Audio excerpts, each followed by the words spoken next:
How has Kaylee. staying here at Cypress Creek been? You didn't know that I'm staying for a couple more days? Yeah. Heck yeah, that means more food. Because you're a first guest. Yeah, first guest ever. Do you feel honored? And Joel, let me tell you something. I think you're the first person to shoot on our field over there. You are. Like, not even me. You were Yeah. before me and her. Yeah, we haven't shot over there on Nobody the has new shot on that. Wow. Well, like I told your dad, I was like, I can't believe I'm leaving tomorrow. I know. And I'm sad. and I was like, I'm coming back July, and we were like checking our calendars. My No, I'm dead serious. that gives me a month and a half to work off everything. But you know what cooked I for like me. best? You know what I like best about the whole? I mean, I loved that the day before or 2 days before, I go on Instagram and you're like hosing down the rug in the living room, and I'm like, thank you for bringing that up. No. and I'm like, No. wait, you know what? I'm like, wow, they're preparing for me, little old deep clean. me from New Orleans to arrive. didn't- I'm like, this is serious. I This didn't is want serious. you to come here and think, wow, like they're country bumpkins out here. They got a dirty rug. So I went on Pinterest and YouTube and well, Joel, where is the rug now? It's outside drying. It's outside drying. Let me say, if you guys want to see the video of what Joel's talking about, because it's hilarious, go to my Instagram, and I put it on what are those little circle things you can save? You put it on a highlight? I put it on a highlight. It's never going away. People will never not be able to see that. Listen, I've tried a few YouTube experiences. Like I get on YouTube and I get inspired, and they Hopefully don't get never inspired. pan out for me. Well, Ever. I didn't know what to expect, and staying at the cabin was Isn't it beautiful? Oh, it's so is pretty beautiful. down there. Sitting, in the morning, waking up and seeing the cypress swamp right in front of you, and having Yeah. coffee, and letting the dog out, and just kind of hanging out. Yeah. Now, they don't have a bathroom there. Oh well, excuse me. Okay, they have a bathroom, but there's no shower. Yeah, there's a shower. So Yeah. Apparently. We are putting one in, though. It is going in it's this coming week. in. By tomorrow, I think. Yeah. Yeah. They've already like framed it and everything. Yeah. Yeah. I used the garden hose for a few days. Today was my first hot shower in 3 or 4 days. Yep. I used the garden hose. My dog is looking at me like, okay, what's going on? You're truly That's out just in the like wild me. It's there. back to nature. Yeah, you're connecting with nature. But it was quite refreshing, and I was surely woken up and ready to shoot. Yeah, That's true. Yeah, you get a cold shower, you wake up good, you have your coffee, ready to go. Yeah. Probably got a good workout in. And you thought I had to have be pampered, and you needed to clean up and I know, my rug Hose is the paying rug. the price for that. who pampered who? I cooked for you all weekend. That's Yes. true, you did. And he cooked amazing meals. You cooked gumbo for us with fried chicken in it, which I've never heard of, but it was amazing. And y'all, you cannot have gumbo with rice or chicken and andouille. No, only chicken Oh, and yeah. so chicken and andouille gumbo. Yeah, you cannot have- the real the Cajuns or the old school way would be to have a potato salad Yep. on the side in your gumbo, and you don't necessarily stir it, and you shave off some potato salad, and then but Kaylee stirs it in Joel shunned immediately. because it's not the mustard based potato you're- salad. It's that's the like a- good potato salad. It's like No, it's like sour cream and potatoes and bacon. And No. That's like a gourmet train wreck. It was so good. I tried it your way, and I was like, "Dang, this would be really good with every bite." So I just dumped it in there, and Yeah, but then there's no difference. There's no separation. it I was want all to taste. mixing in there. It was No. good. You taste potato salad over here, like Tommy said. The potato salad's kind of cold, and so Yeah. that's cold, but the gumbo's super hot. Yeah, the contrast. As you of know, I know when you temperature. took your first bite, you're like, "Oh, that's hot, not hot with spice." But It was good. That's what I liked about the caramelized cinnamon rolls was the difference in temperature. Is that a thing in cooking? Contrasting temperature. sure, you Yeah. can't. Yeah, sure. Interesting. Sure. Yep. What? Let's get. How about this? I want to. We've been sitting here talking about food and all this stuff. Joel, tell us a little bit about yourself. And I know that a huge part of your background is cooking. But on top of that, give us a background of your story of how you learned to cook and a little bit of stories like that. But I also want to hear about your business background, because I think that's equally impressive. Oh, thanks. So, long story short is that I'm a chef by trade. Yeah. And I've been cooking since 8 or 9 years old. And I loved it like, somebody's son loved baseball. And that happened because my parents loved food. Yeah. And so I just started cooking on the weekends, making breakfast, and then bringing them breakfast in bed. And you know how it is when you get a pat on your back. Yeah. You're like, oh, that is so good. You bring them breakfast in bed, and they're like, oh, that is so good. I hope I have a son like God, that. I want to go do that. Excuse me, I want to go do that again. And so it started with that, and then my father's one of my father's good friends had a restaurant, and he was from the Basque region of Spain. He made this restaurant famous in the 60s, and in the 60s it's when food really or more gourmet type food, food you think of like from France became popular, and he made this restaurant famous, Brennan's restaurant in New Orleans famous, and so then he opens up his own restaurant. And I didn't know, I was just a kid. I didn't know all this, but I knew when we went to his restaurant for special occasions that the food was just out of sight good. Mm-hmm. Like you might not know what it was in front of you, and you tasted it like escargot. And my mom was like, "You're gonna like this." I'm like, that looks really weird. It looks like some little gnarly. It's like something I've seen on the sidewalk. Yes. And she's like, no. And you see them taste it, and you see their eyes light up or their smile, and they're like, that's good. And I taste it, I'm like, wow, that's really good. And so it's like the deal I have with my daughter. It's like, if the ingredients are fresh and it's prepared by a good chef, it's bound to be good. So it's worth a try, right? And so back to Mr. Oka. And so I begged him when I was 10 years old to work in his restaurant. He said, come back in a year. And so that didn't let up, because as I know Casey Renier told you today on the phone, I'm tenacious. And so I went back to him, and he said, "Okay, you can wash dishes." And he, all along the way, in I guess it was 5 or 6 years that I worked for Mr. Oka, he always it was like he tried to deter me, because he knew how hard the industry was. Yeah.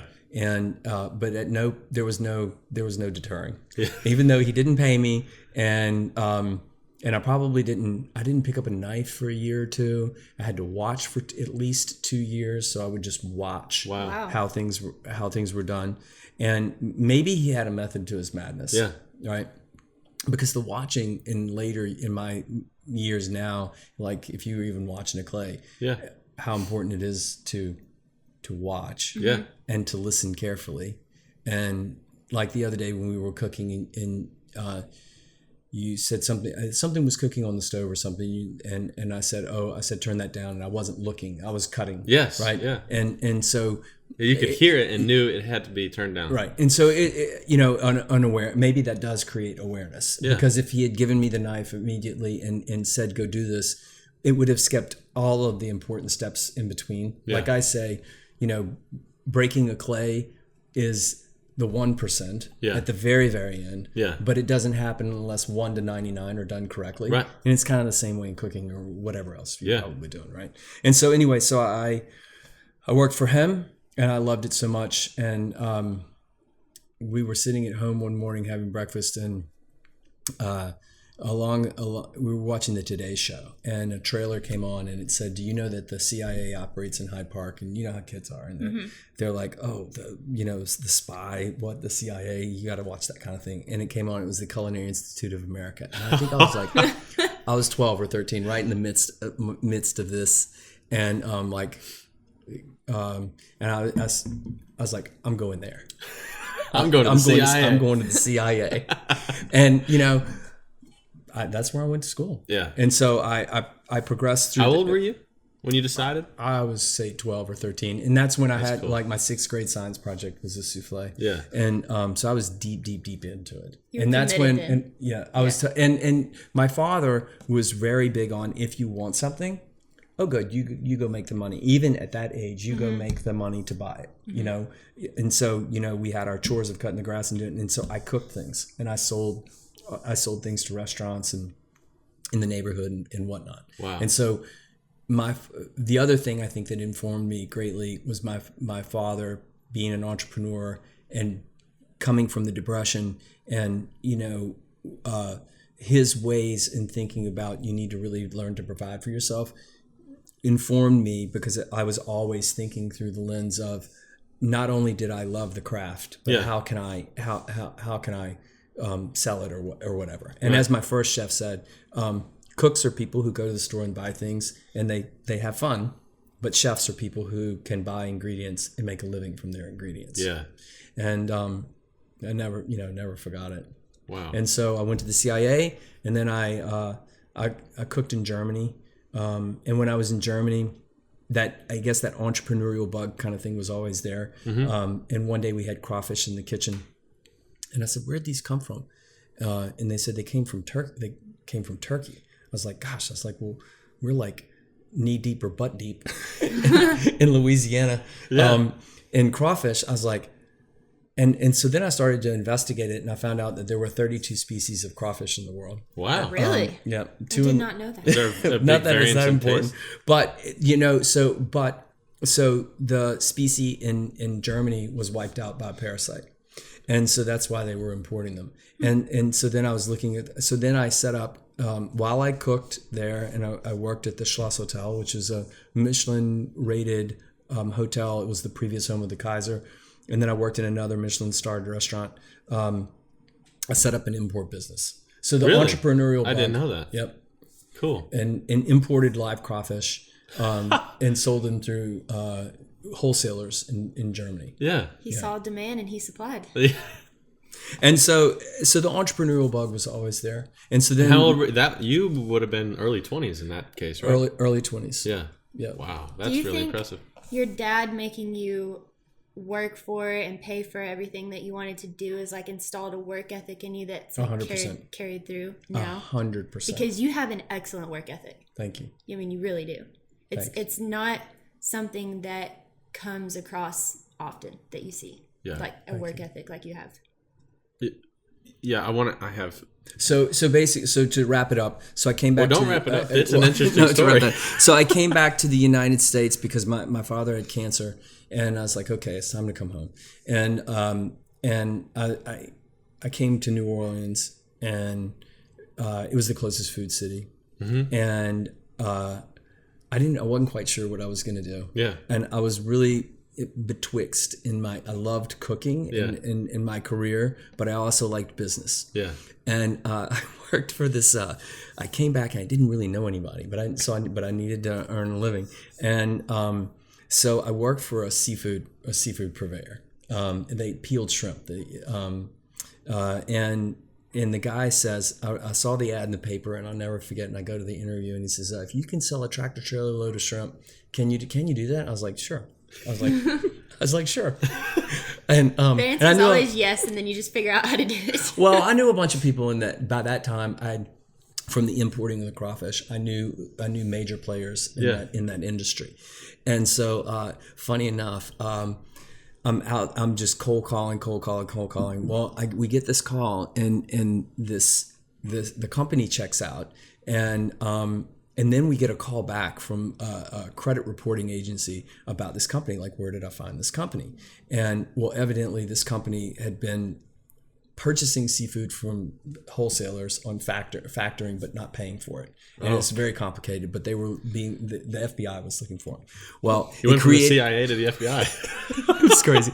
So he created this giant, when it was in the sale of a tractor trailer load of shrimp. You're talking hundreds, a lot of money, thousands of dollars. And so the FBI came to visit the owners, these Italian guys that owned the seafood company. Holy crap. That's the funniest thing. So I think they came to visit, and like on a Monday or a Tuesday of the next week or whatever, I'm sitting in my office, I'm looking up at the fluorescent lights, and the cover's not on the fluorescent light. Yeah. And I see in the middle of the light this No. little No. silver thing sticking down with his holes in it. They had bugged my office. Oh my gosh. So I was like, okay, fine. I reached up there, cut it off. Oh That was my on a Friday. gosh. I come back on a Monday and they're like, you're fired. Oh. This is really funny. So I was like, okay, this wasn't meant to be. So then that's I not went gonna I went to work for Holy Ralph Brennan as a busboy in his restaurant. Yeah. And I was frustrated and trying to figure things out. And then I met Emeril. Yeah. And I went to right after Emeril started. Yeah.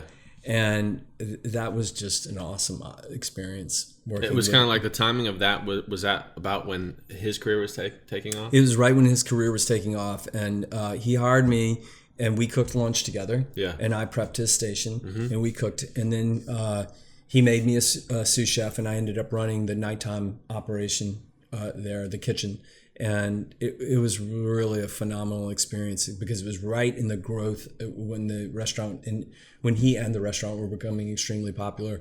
And This he is was just Emeril's, the name of the restaurant. the was original Emeril's. restaurant Emeril's, and he Yeah. was making his way onto TV and everything. Yeah. And then I was working insane hours. Yeah. And I got work on a Saturday. I'd get in at 8 and I'd go home at 1 in the morning. 8 in the morning to 1 in the morning. Oh my gosh. Yeah, it was hard. And I made, I think, $30,000. I remember going to him and saying, hey, he was saying we were using too much soap and towels.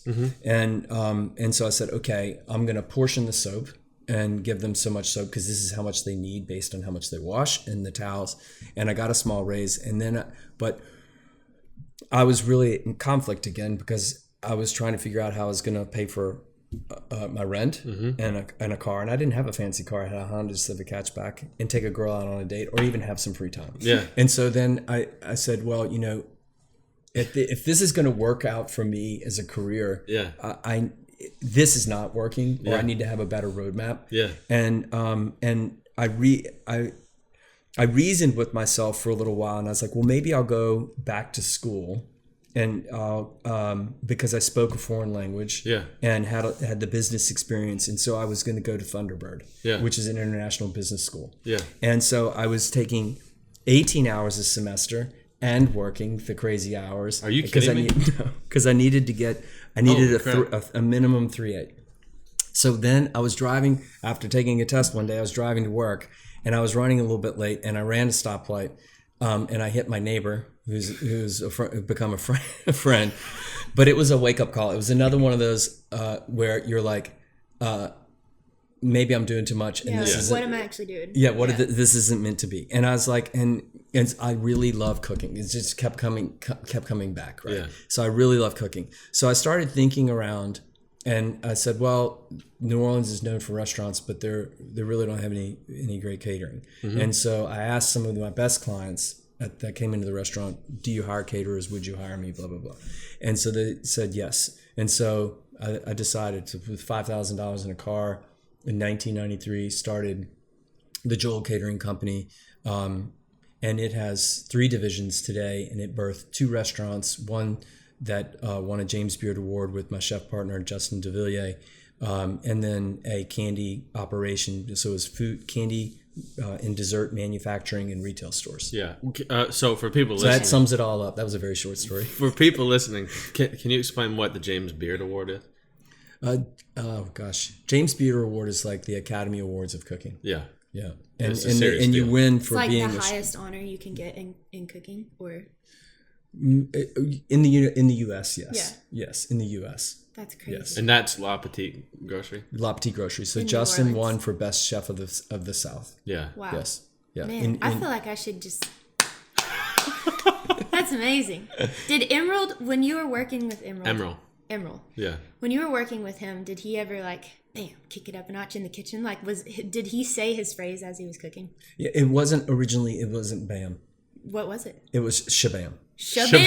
Yeah, Shabam. it was like he would do something, or he would season something, and okay, this is an interesting story. Yeah. So we haven't expressly had this conversation, but I'm fairly certain that this is pretty much on the money. So we had You mean you and me? No, Emeril and I. Oh, okay. But we had a food bar. Yeah. Okay, and all of the entrees of that restaurant were made at the food bar. Yeah. Okay, and so he and I cooked dinner, and then a friend in a picture on my Instagram, Joaquin. Yeah. Joaquin and I cooked, and Emeril would expedite, and so when you have people sitting across from you, and that was breaking. That was very new in to the watch industry, people that you would have customers sitting across from you while you're cooking. Yeah, that's and then what I mean. You're gonna serve. They would watch everything. Yes. Yeah. And so I'm not sure I don't think that the original intent. I think the original intent was to have people experience it, but it just lent itself and gave way to other things. Yeah. And so what would happen when Emeril saw how interested people were, and as we would cook and then we would serve them and the things that would go on, it became theater. Yeah. And he would say, and he was so right. He would say, we have 11 shows a week because we had five lunches and 6 dinners. Yeah. And his presentation of you had 11 shows a week was so important because we were an experiential business. Yeah. And it was important for us to understand it's not just about a plate of food, and it's about the entire experience that goes on. And he would say it's all about education. It's constantly about education and, bringing people into the product we know best and partnering it in there. And he was brilliant in that way. And so what ended up happening is we were be on the in that island area and we're cooking, and he'd come and season something or do something. He'd say, "Shabam!" Shabam! And everybody would be like, "What?" He'd get your attention, right? And then it grew to giving people tastes of things and all this kind of stuff. And then his friend, Shep, I think this is pretty correct here. Shep Gordon owned the Time Life series, and then he was also friends with Billy Joel, and he hit the mark. He knew that he wanted to approach America the way he approached it at the food bar. Yeah, and he was dead on the smart. Yeah, he was dead on the money. And he, and if you talk to other people in the food industry, they would say that he really jump-started, and along with others that came on around him, right, and turned America onto food. Yeah. Mm-hmm. I mean, it created an economy around food that wasn't quite there before. Yeah. Yeah. Yeah. Yeah. It was really fascinating. That's really cool. So cool. So you went on to... So from there, and maybe I got lost in how amazing that story was. But crazy hours, school, you hit your neighbor, and then you decide the Joel Catering Company. Yeah, it was just, and it was me. Wash the dishes, load the truck, answer the phone, and do the whole thing. All me, and learned business from the ground up. And how many employees do you have now for that? There's 60 full time, but we have an outside staffing service that we so in my second or third party, I met this gentleman. He was a postal worker by day, but he had a service like a staffing company, and they would send bartenders to their people's homes, and I think there were 8 or 10 or cool. Maybe a few more of them. We grew them to 350. Wow. Yeah, that's crazy. So and we grew to service parties as large as 12,000 people. Partners, we were routinely partners with companies like Amex, JP Morgan, Zurich Financial. We did portions of the Zurich golf tournament. Yeah. They're entertaining. People know it in the corporate side. They know us for logistics, because they just want to show up, and they want it to be perfect. And they want to focus on their customers. Mm-hmm. And then weddings are a huge part, but in a different scale. But NFL, NBA, we've done it all. Wow. So how do you? And this is one thing that from when I first met you, I thought was really impressive, because your schooling is from the CIA, the Culinary Institute of America. Yep. But I always thought I needed more. but because you you learned it all yourself, I want to know how. I want to know how. One, why the decision to do that? Was it a decision, or was it as you were going, you're like, oh, I got to do this because I'm the only one doing it, and you had to learn it yourself?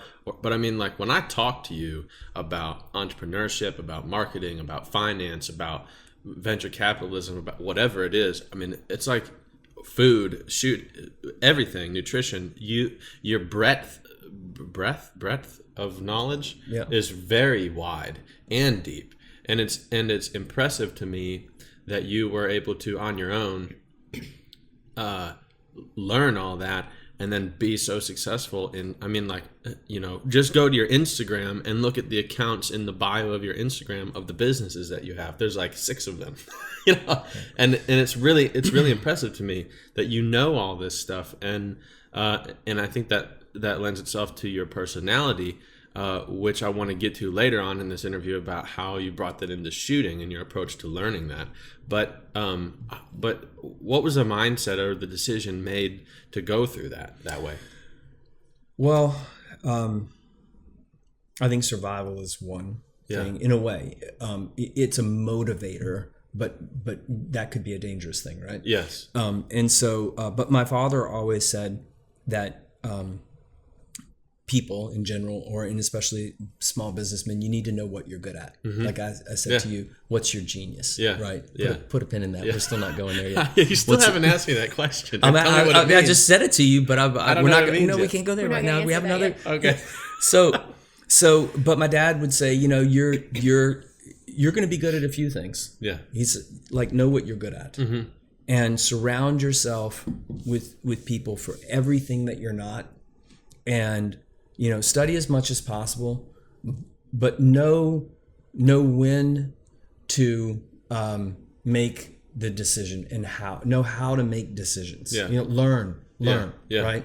And I've always come from the school of, and I only know so much. I'm not the smartest guy at the table by far, because there's a world with 6.5 billion people out there, and a lot of smart people.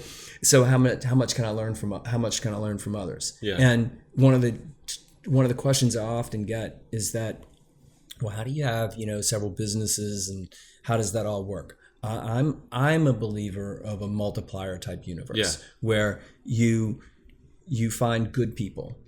First core values, good people. You find good people, and you find out what they're about and what they're good at. And if they're rightly motivated and there's a fit, right? Well, get out of the way. Let them reach their ultimate. Right. And so I would always say, I can't ask a chef to do a good job with a dull knife. So I'm always looking at, how do I need to resource you? And I want to resource a person where they have unbridled capability. And you and I have had conversations about, like psychological surveys. I want to know who people are, and I want them to know who they are. I want them to push their untapped abilities. And that has informed me in the same way. I'm not confined to I always tell you, like, I'm not confined to a square box with solid lines. There are dashes. My box has dashes. And there are arrows through every gap. Right? Because I'm constantly pushing beyond the line. Right? Or I like to think it that way. That's not braggadocious, by the way. Beyond the podium. Beyond the podium. I like that. So and it's a way of thinking. And I also knew that if I was going to grow, kitchens run with brigades. They run in a structured environment with a group of people. And while one person may be at the helm because you don't want to have chaos, everybody's got specific roles, and you need everybody to be really, really good in their role. Right. So it's like right person, right chair.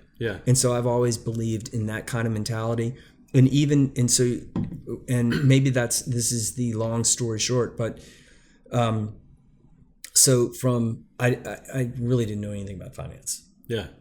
I found a really good accountant, and business law, and which is absolutely critical because you wouldn't want to have a failed business relationship because you didn't prepare correctly in advance. Best ins and outs, where everybody is 100% good with what they're, because you go into it with good intentions, and then all of a sudden, maybe you really didn't talk through all these other things that people don't want to talk to.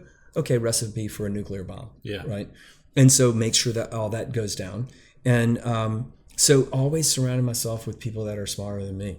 Constantly learning. Constantly. Like I came to you. Yeah. Because I wanted to learn from the best. Yeah. Well, thank you for that compliment. One thing that I observe of you because I've been with you to your restaurants and to events that your company's catered, and even to your wedding venue, and then also, like we've stayed at houses together at tournaments and with my family. And I think it speaks to what you just said about yourself, surrounding yourself with the right people. But also, maybe you don't notice this, or maybe you try to do it. But you, one thing that you're incredibly good at is pushing people to be better. Like, for example, take my dad, for example. Yeah, or like my dad. Mm-hmm. Oh, your dad's an amazing guy. I could tell right when I met him. I was like, well, I mean, he's like a hamburger, cheese and meat kind of guy, okay? And you put like the boudin. He brought out pickles, mustard, and boudin. And Dad was like, I don't like pickles, I don't like mustard, and I don't like boudin. But this is the best thing I've ever had in my life. Yeah, he goes, you haven't cooked with anything, you haven't made anything I like yet, but it's all been great. You haven't cooked with any ingredients that I like, and it's been my favorite meals I've ever had. But it's because you're like, just try it. Like, just give me a chance, just try it. Like, but yeah, but and go ahead. Okay, but even different from that, like for example, when we were at the state shoot in Ohio, and my dad was helping us cook. The first time I cooked with you, you're like one of the best chefs in the world, and I'm sitting there, I don't really know much about the cooking, and that's intimidating for me, right? But you ought to try shooting in front of you. Well, that's what I'm saying is like you encourage me and make me feel good, and just trust the process, just trust it. You were making me. I was cooking with you, and you were making me make the decisions.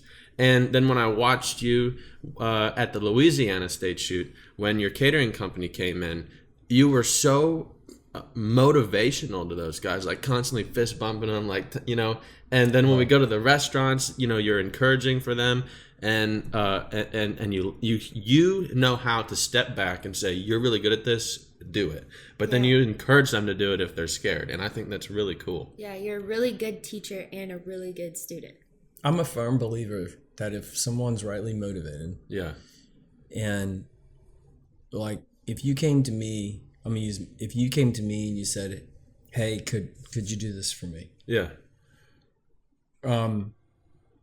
There's a respect level that I have.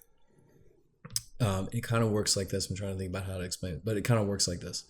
I would know what I know, and what I don't know. Mm-hmm. Or I don't know. Maybe I don't know what I don't know. But we know. But I would know, and I would have a good feeling for where I might take things, and I'd know when to ask questions. Mm-hmm. And I believe that if people are rightly grounded, they know when to ask questions. Yeah. Mm-hmm. And so as a boss, if you have expectations of people that they shouldn't ask questions, you're going to have issues. Right. And so if you're going to believe in people, they need to come ask questions. Yeah. And I'm also a believer that vision is the forward vision, big, you mean? Yeah. Vision is like, if I know what the dish looks like, ahead of time, it's going to come out perfect. Yeah. Right. Just like if you have a really good idea, you've shot some shot many times, you're like, I know how I'm not. Yeah. It's so ingrained. Confidence. I know how I'm going there. Yeah. Confidence. And so I'm a believer in that, and so I just let that run like that, and then I think people come back, and then sometimes you don't have the answer, and I always would say this to anybody: if we don't have the answer together, look, we're gonna go find it together. Yeah. Yeah, we're gonna learn Was because you never stop learning in life. No. If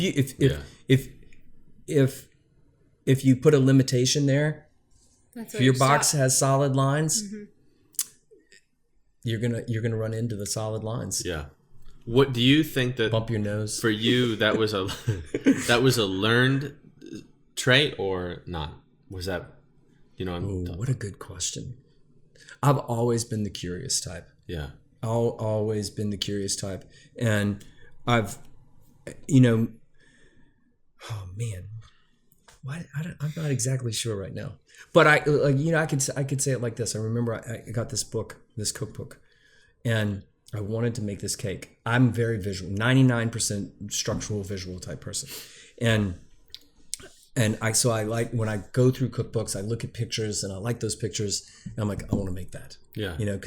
Because the picture of it is exciting. It excites my tastes, my salivary glands, or whatever you want to call it, and so I'm like, I want to make that. So there was this cake in this book, and it was written by this very famous French pastry chef, and the recipes were really more designed for an experience, a really experienced chef, and so. In the making of the cake, it did not explain that you had to volumize the eggs. So basically, if you take eggs and you put sugar with them, or you warm them, you can whip them up, right? Yeah. And they kind of foam up, right? And it could be just the egg whites, it could be just the yolks, or it could be the both. You could make meringue, you could make zabaione, or you could warm this mixture, and then you fold the flour into it. Well, it didn't say to do that.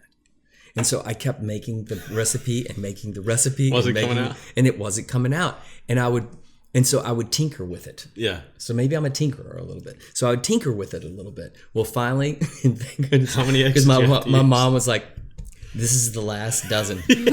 12 recipes. Oh, wow. 12 dozen eggs. Oh, my gosh. This is back, this was in, God, it had to be the late 70s, early. I was 13 or 14 or something like that. And she's like, this is your last dozen eggs. And I've never forgotten. Thank gosh I figured it out by the last dozen. But it taught me something really important. Yeah. It taught me even that how important it is to pay attention, because you could have something right before you and it's not all spelled out. Mm-hmm. So really think through it. Yeah. Like really, really, really, really think through it. Yeah. Yeah. That's cool. I can definitely see that. Spoke to me, right? I can see that in when I teach you, because when I say something, in my opinion, one of the most important things about learning this game, obviously learning everything, but everything I look through is through the filter of shooting. One of the most important things about learning is when we're trying to do something new or reposition or finesse something. If we talk about it and then you just immediately go into doing it, it's not going to work. But every time that you and I are working out in the field, there's a thought process there, and you always with the gun. You look at me, and then I say it, and then you go, and then you load the gun and do it, and then most of the time, every time, it's the right first time. I have to. You think through it. Yeah, you take time to make sure that you understand what he's saying before you do it, rather than rather than just having questions like, okay, is this what he wants? You say like, is this what you want? Yeah, hugely. And I think. I'm sure everybody's this way, but I have to visualize things. Yeah, and in the visualization of it, all of those things are coming into play, like the timing and it's like if I went back to that recipe, I should have. I mean, I was really young and I didn't understand what is possible with an egg. Yeah. But if I had really thought about it, and which, okay, so how does it inform me? When an egg cooks up, it's solid.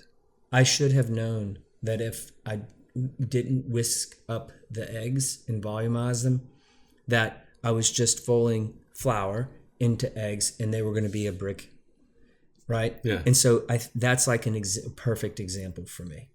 And so if I really look beyond the substance. Yeah, beyond the podium. I can be deep, excuse me. Then I would notice those things. Yeah. And so often it's, how we're paying attention and listening, like we were talking about earlier. And that's why I like to go back after we shoot every time and every day when I practice. I like to go back and I like to let it kind of bubble up through my mind and think about it and think about what occurred. And I've learned so much from that process. Yeah. I've learned I will typically learn more through that process than through the act of shooting, because in the act of shooting, I'm in I feel like I'm not experienced like you guys, but in the act of shooting, I'm in this moment of trying to execute a process and pull the trigger, and I'm thinking about that. Yeah, I'm not as reflective as everything else that occurred. Yeah, and it took me a while to actually get to a process, to a point where it wasn't I did this well or I did this well or I did this well. It to a point where I could be writing about it and kind of seeing it and feeling it, and if you know what I'm saying. 100%, yeah. So, what made you want to get into shooting? Well, coming from where I grew up, we duck hunted all the time. Okay. And I always liked duck hunting, and loved the outdoors.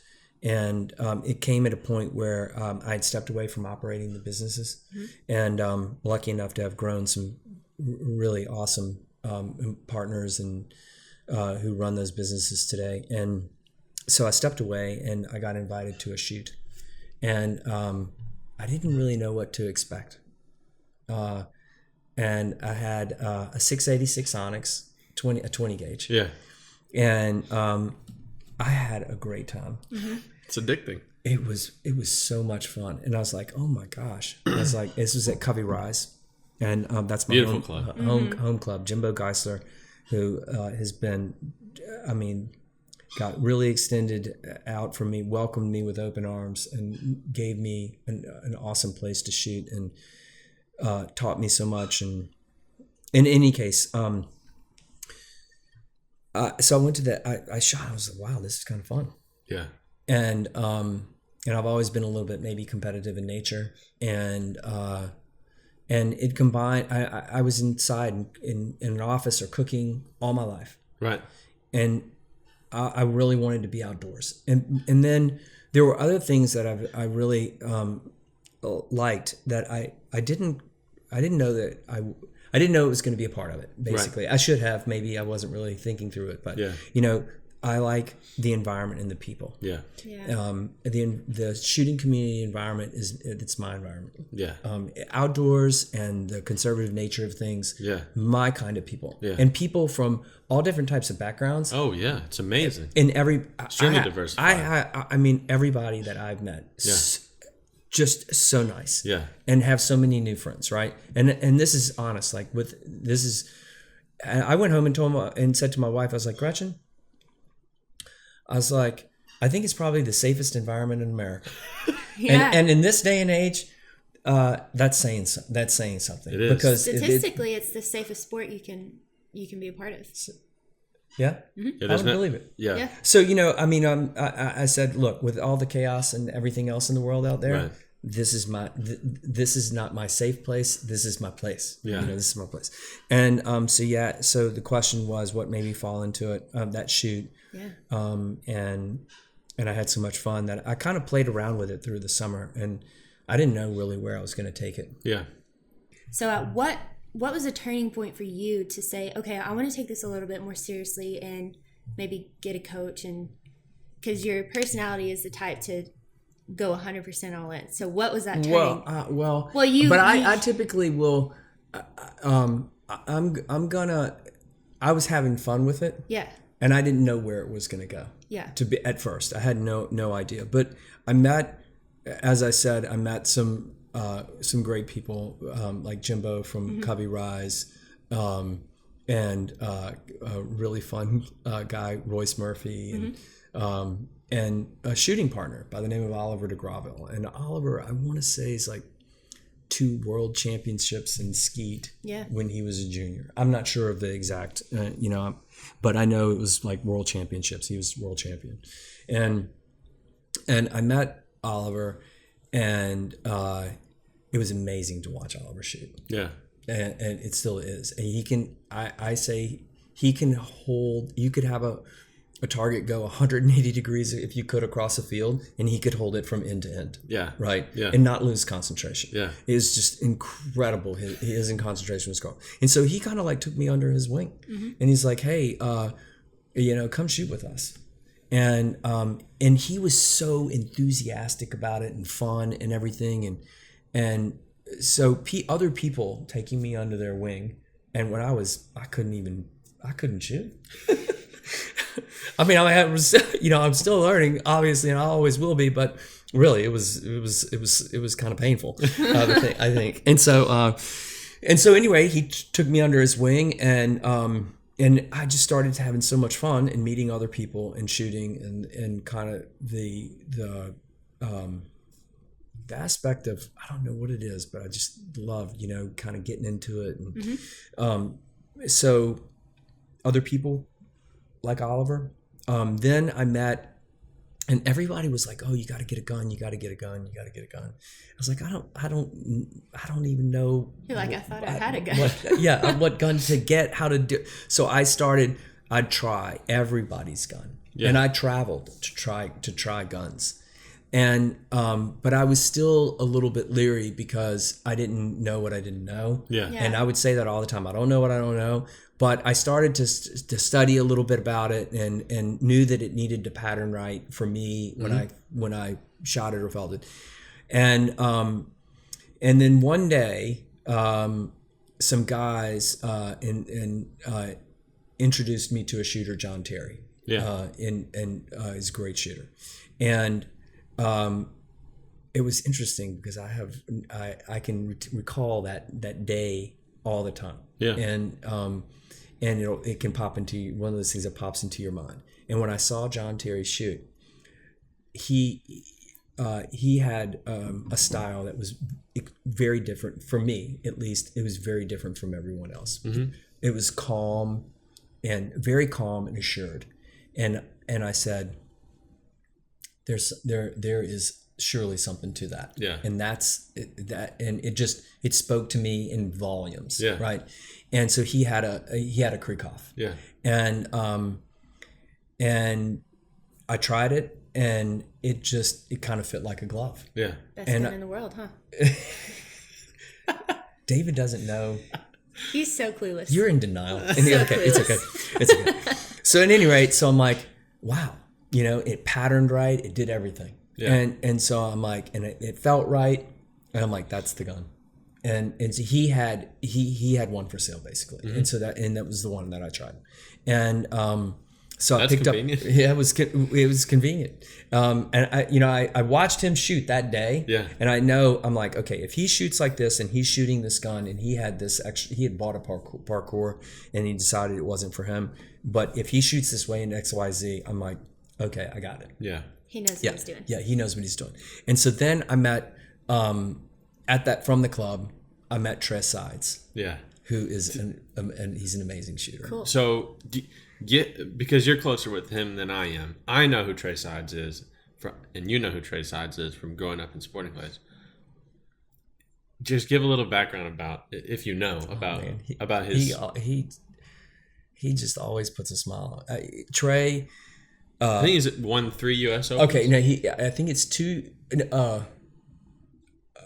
He's won a national championship. Yeah, for sure. 2. I think it's 2 U.S. Opens. 12-time Alabama state champion. Yeah, cool. An incredible pigeon shooter, and he keeps promising me he's going to take me to a pigeon shoot.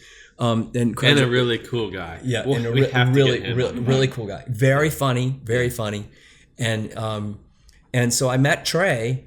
And Trey's like, you want to shoot? And he's like, you really want to do this? I'm like, yeah, I like this. And I was like, I want, maybe you can help me out.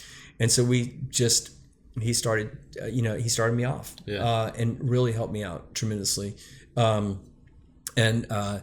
And so went down that road, and then I did well after I bought the gun and I started shooting with Trey a little bit. I had a lot of fun and shot a couple of small local tournaments. That was in August of 2018, and Trey taught another young man, Bray Bollinger, who's a very good shot. And they said, well, they're going to go to the Nationals. I was like, well, I'm going to the Nationals. First, I'm going. I was like, why not? And so we all went together, and that was kind of like, and then when I got to Nationals and I saw the way it all worked out and met all the people, and I was like, this is my spot. This is my place. Yeah. And so that kicked it all off. Yeah. So what made you decide to call David? Well, he emailed me first. Well, you get a hold Tell of that David. story. Tell that story. Yeah. I'm not ashamed. It's funny. Oh man. Well, two parts. One, Trey had a bunch of stuff going on, and he and I talked, and he's like, hey, I was like, I want to explore some more coaching. Yeah. And Trey and I shot with Trey, I think 3 or 4 weeks ago. Mm-hmm. So, and Trey and I are still very close. Yeah. Which speaks volume to him as a person and a coach. Yes. Yeah. Because a lot of people, if you decide to look for help elsewhere, cut you off. Yeah. Oh, no. He and I are still very close. Yeah. And speak. He's a good guy. We speak at least probably once every other week or something like that. Yeah. Very good guy. And so, let's see. It had to be like after the Seminole Cup or whatever, and I was like, I knew that I needed, I just wanted more, and I wanted to learn more, and that's just in my nature of how it works, right? Like, so I've kind of once I can kind of think things out, and so I went to the Browning Briley, and at the Seminole Cup I met Doug Kuykendall, and Doug's like, hey, try some of these shells. And I went out and I shot the game bore shells, and even the novice shooter that I was, they like felt different to me. Now I couldn't say that they made much of a difference at that time because of everything else I needed to learn. Right. But they felt different to me, and then so I started. I don't even know if I really used Game Boy originally I think that came on later, but at any rate, Doug welcomed me in like I was the next. He's a good guy. Super guy. Yeah. And now we're like we speak once a week. Yeah. Right. And so Doug welcomes me in, kind of, sort of, and so I see him at the Browning Briley, and I'm talking to him about wanting to get better, and about coaching, and to me, coaching in sporting clay is unlike if you were to say tennis. It's a little bit disparate. It's spread out. It's not easy to get to people, right? Yeah. And so Doug's asked me a bunch of questions for a little while, and says, well, maybe talk to this guy David Radulovich. He, and I said, okay. I was like, great. I want to do that. But I think before, in and around that, okay, so Doug mentioned that, and then I emailed you. And so I sent you this email, and I like laid out, I told you my background, how I liked shooting and everything, kind of really laid it out. Yeah. And after I sent the email, I said to my wife, I was like, Gretchen, maybe I was too direct. Because I told you in the email, I was like, this is what I've done, this is where I've been, and I want to compete, and I want to compete against you. Yeah. And will you coach me? Basically, I can't find an email. Do you still have it? You should send it to me again. Okay, I'll go back and see if I can find it. And so in any case, I sent you that email. I was like, I want you to coach me, but I'm going to beat you. Well, that's a whole nother story. So confidence right there. So what you're the best. I will learn from you, and I'll kick your butt. So I showed it to my wife after I sent it. She's like, why didn't you let me read that first? I was like, oh. So then I never hear from you. Yeah. And He's I was like, notorious and I for was it. like, God, I was like, I'll chalk that up for a learning experience. And I go and I was introduced to Andy Duffy and at South Florida, and I go to South Florida. I'm shooting with Andy This Duffy. was the last winter. This was last 2018 to 2019. This winter. is like last March to April, somewhere up in there. Winter for me and maybe, from Ohio. Yeah, and so I shoot with Andy, and that was an eye-opening experience, and learned a lot. And one day we're in the clubhouse at South Florida, and in walks David Radulovich, and I knew I recognized you, right, just because I'd seen you online, but never seen you in a tournament or anywhere else, and you sit right next to me. And I'm like, did you think it was a game? Like, do you think he was playing a game with you? all I could think about is this is extremely uncomfortable. Like, I sent that email because he read that email. Only because my shooting vest had my name across the back of it, and if he saw that, you'd know this is the guy that sent you the email, and you think I'm a wacko. And so I was like, oh, so fine. So after lunch, you were as nice as could be. We had lunch and we talked, and after lunch we come out, and I was like, Andy, I've got and I don't know. I told Andy the whole story, and Andy was laughing at me, and so then Doug really put us in contact with one another, and I went out to Northbrook, and David's like, "You're a project." Yeah, it was fun.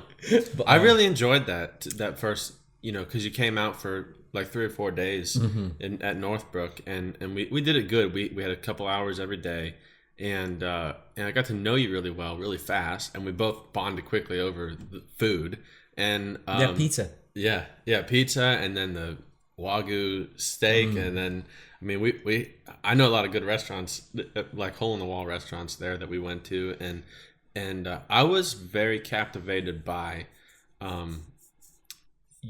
your style of conversation.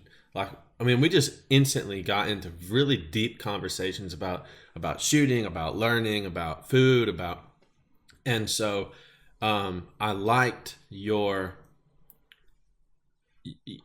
I could tell by the way that we were conversing that you were a very curious person. The questions you were asking about shooting and then about everything else, I was like, this person is going to be good at learning, because he always asks why, and so that was right off the bat.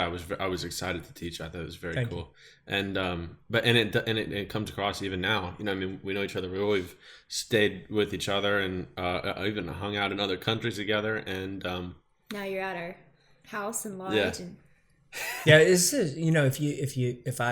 you made me think back to our earliest meetings and lessons, and then to how we were shooting this week. Yeah. And very interesting, very, very kind of interesting in this very fun kind of way, because now, at least I felt like when we were shooting this week, I don't want to say you say less, but one another well. Yeah. Right. And things were really really clicking. Yeah. And so it goes to say that patience is paramount here in a learning event. Yeah. And it just takes time. Yeah. To learn anything, but you can see it I can see it in my mind, very evident. Yeah. In how we've grown in our communication. Well, I can see it from like the outside looking in. Yeah. Meaning more powerful, more. No, I know. You're more like in tune with each other. Yeah, yeah. Like David knows when to say something or when not to say something, and like now his terminology, what he uses, like what he means by it, and well, for a while there's a little bit of trying to connect the dots. Yeah. But not only that, your learning style helped me. Just how you said you'll always be learning the game. Well, I feel the same way about the game, but I also feel the same way about teaching the game. And I think that if anybody ever thinks that they don't have anything else to improve on, that's the moment that they're irrelevant. Box closes. Yeah. And so like for me, yes. I'm paying attention. for me, That's just like teaching for so many of my students, I try to learn by the questions that you ask, by the things that don't fit, by and so like your personality and your learning style has helped me improve as a communicator and a coach. And so it's been a fun journey for me too. How would you say that how would you say that it kind of elaborate on that? So you flipped the interview on me. I don't know. I just thought it was interesting. Yeah. So I think that as a for somebody that like yourself who asks why, because you're looking for a way to translate, you like just right now you asked me why, to explain, right?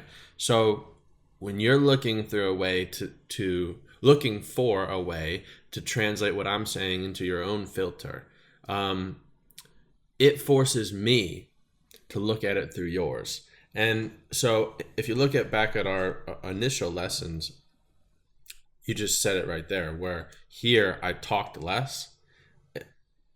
When I first start with somebody new, I would say 90% of people that take way more than that, of people that take a lesson don't know how to learn. And yes. Yeah. Well, learning how to learn is huge. That's a whole nother subject. Right. And so if you don't know how to learn, you're going to basically come away from a lesson or a week of learning with like bullet points, like a subset of some information. Yeah. And it's just going to be like, I'm throwing a bunch of stuff at a wall and maybe one thing sticks. But with people like you, and this is really why, you were the reason why I started my platinum program. You and one other guy. Because on that one. What's that? Yeah. Don't think about that, Joel. But no, because I wanted a way to you with what you want to learn and how much you want to invest in the game. I'm not talking about financially. I'm talking about everything holistically. Time, thoughts, everything. With how much you want to invest in the game. I didn't have a way to give that to you as a coach. And so I had to start thinking like, well, what am I doing this for? Is it because I want to just make money to teach and just kind of show up and tell people how to hit a target? Or do I want to build somebody and basically get them to, do I want to be the Wendell for me? And that's what my email said to you. Yeah. And so when you find people like that, then it's fun because it forces you to think outside the box about how to communicate, what avenues to look for in terms of giving information, and then it makes you become very honest with yourself and saying, what can I outsource to get this guy better? Because maybe I can't give this guy or these people everything that they need to get there. And so what it does is maybe, and this is partly what I want to get into in the interview, we talk about people like bringing in Henry Hopking, talking about stuff like vision training, yes, nutrition, yes, and stuff like that. I don't have the answers I can tell you what I've experienced in my game and how I look at the mental game. I can tell you what I know about the eyes. I can tell you what I know about nutrition, which is not as much as you. But it's not your expert. It's not what I'm the best at. Expertise. And so for you wanting to get there, putting in the effort to get there, I need to be able to match that. And so to match that, I have to look elsewhere, and it makes me get better as a coach. Not only be better at taking ego out of the equation and saying, let's bring in this guy, let's bring in that guy, but also being able to say, well, when I bring in that guy, what else can I learn? Yeah, absolutely. Yeah. And it goes back to what we were saying earlier about my approach to business. Yeah. And so you say that shooting can almost become subconscious. Maybe that way of thinking had over the years become a little bit more subconscious in me. And there's a point in my career in cooking where I got sick, and the doctor told me that I needed to change my eating style and really change my lifestyle a little bit. I was overweight basically, and or he said, you're gonna have a poor quality of life. You're gonna have some issues. And so I took that seriously. And over the course of, from 1993 till into the 2000s for sure, I was still, I maintained physical fitness. But I changed my lifestyle, especially around, I see eating as not as a diet. I see it as a way of nurturing me to feel the way I want to feel and perform the way I want to perform, right? And so that was a big role reversal. For my frame, I weighed like 185, and I was 40% body fat, and now at 54, I'm 150 below 155 and 6-7% body fat or something. But and I've done triathlons and 300-mile bike rides, 100 miles a day. And when you do 100 mile a day for 3 days, you really learn about what your body needs. Yeah. And so if that's a segue, or that, and also the way I think about surrounding myself with the best. If you take you look through that lens, for the moment, I started thinking as I was shooting with you and went through last year's schedule, which we should mention was extremely rigorous. Yeah. Because I went from shooting the Nationals. Yeah. To starting out, I went to a tournament in M&M in December. That was a freezing funny experience. Everybody else had like heaters, carts, and here I was in an open golf cart. Yeah. A boy from the South. I was like, mistake. Yeah. Mistake. Instant regret. Yeah. And then starting off, then I started off, I think, at the Caribbean Classic. That was a good tournament for me because I went, I think, to C class, and then I wanted to go to major. I went to all kinds of major tournaments: Seminole Cup, Western Regional, Browning Briley. I heard of a Night Stalker. Came up to the Ohio State shoot. Yeah, did 2 shoots in Ohio. Yeah. The regional. Well. But I heard about Fit Task, and I was like, oh yeah, I want to try that too, and so went to the World Fit Task in England, shot the World English. Yep. Right. That was a big tournament for me because I came in 3rd place in Fit Task in B class there, and we have to go back to the Browning Briley because shooting.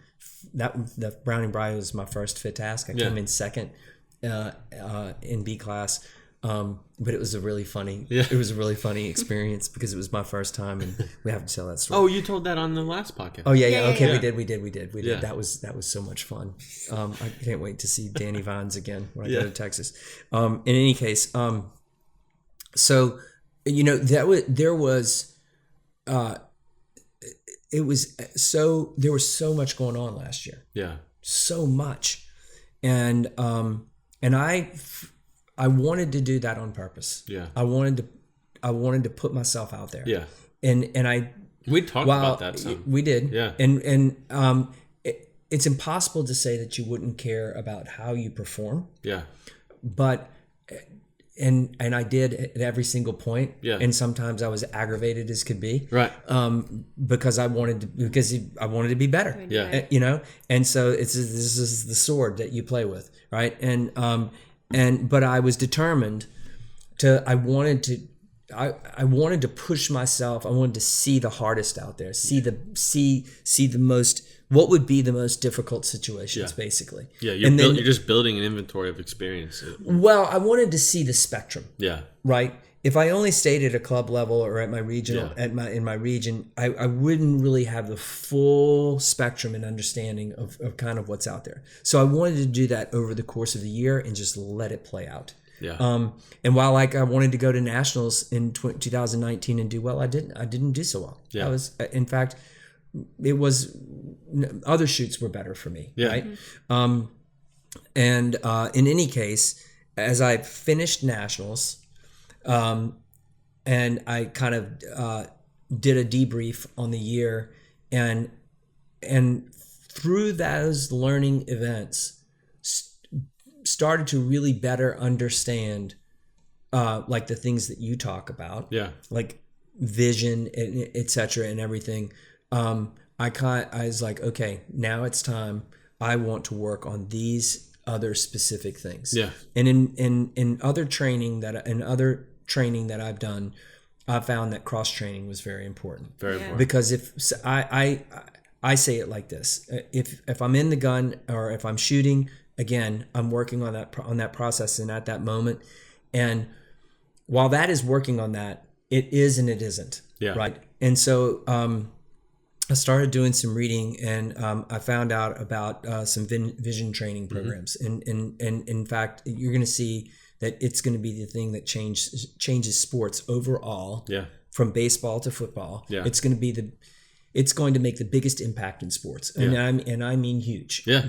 Because your eye is a muscle like your bicep, and you can train it. So I found a vision center that partnered with the NFL, and they're in Jacksonville, Florida eye specialists, and Dr. Reardon, and so I called him up, and I said, this is what I'm doing, and this is what I want to learn. Do you think that this would be a help for me? And so I went to see them, and they do a diagnostic on you. There are 10 disciplines in the eye, and they did a diagnostic, and they showed me where I'm performing and where I'm not performing, and then they could compare it to a professional in the sport. Yeah. And I was like, I'm doing this. Yeah. And so I would fly there weekly. It was a big commitment. Along the same time, you had introduced me to Henry Hopking. And that's been an amazing journey. And if I stepped away from all of it for a moment and I look back at it, it has changed my life tremendously. Yeah. And my quality, this sport has changed my quality of life. Yeah. In no joking way. That's cool. Tremendously, because it has taught me, even looking as I thought I might have known myself, or looking in myself, or self-aware, by a factor of 10. I mean, wow. And I've got a long way to go, but what it requires to look within you to be a calm shooter, that's a whole nother level of something. A whole nother level. And so I began with Henry. I think I began with Henry last September. And like shooting, it has a long learning curve. Yes. It takes a while. It takes time to really get down to. I thought I knew what calm was. I didn't know what calm was. And not only that, but calm during a moment. During a moment when you need to stay calm. And so I don't know. Hopefully, I wasn't going down a rabbit hole. But so I'm a big proponent of understanding where your weaknesses are. Yeah. Understanding the opportunities to work with them and to train them. I started doing reading like Anders Ericsson Peak, The Talent Code, learning about how skill is built. That book, The Talent Code, it's a good book. It is an awesome book. Yeah, we use that a lot in a lot of the youth clinics that I teach. Yeah, I don't know a shooter who shouldn't look at that book. Download that book. I have listened to passages in that book 10 times, if not 20. Yeah. You know, and re-listened. Yeah. Because I wasn't hearing the full thing. Right. Like I said about reading that recipe. Yeah. You know, and you listen and you listen and you the listen and then, you know, so let's face it.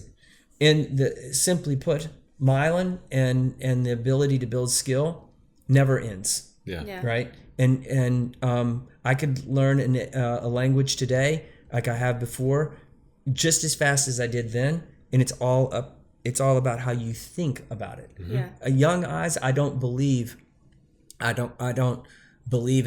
the term young eyes. I mean, I'm sure someone who's younger may have some bit of sharpness and quickness, but what from I've seen and as I've been as I do my daily routines and see where my scores are and see how I'm performing, I'm 100% confident in what's going on there. Because you've gone through the process of learning how to use them correctly. Yeah. Well, not only that, but Joel, you're really good at understanding. I mean, you figured everything you just said. You figured all of that out within less than 2 years. And when somebody starts out, like a younger person starts out, I mean, think of like if you had started shooting at that age, all the lessons you learned in cooking and all of that are playing into a factor of how you're approaching shooting. Like, God, it took a long time. Yeah. I mean, technology has been is an amazing thing. Yeah, but just the way that you approach learning and shooting and all of that comes from all of your experiences you've had with cooking. What to you? True. Yeah, I mean, bringing that in, your previous career, businesses that you've started, because there's going to be a lot of people listening to this podcast that are entrepreneurs, business owners, whatever, have good experience in that, but they go to try to get better in this game, and they think of it as a whole separate journey, and they don't pull. And I'm speaking towards this as a coach of a lot of these people that I know look at it this way, because I try to teach them to look at it the way that you do, which is you pull everything that you've learned and everything else into this as well as you have in everything else in your life. But what to you has shortened that learning curve?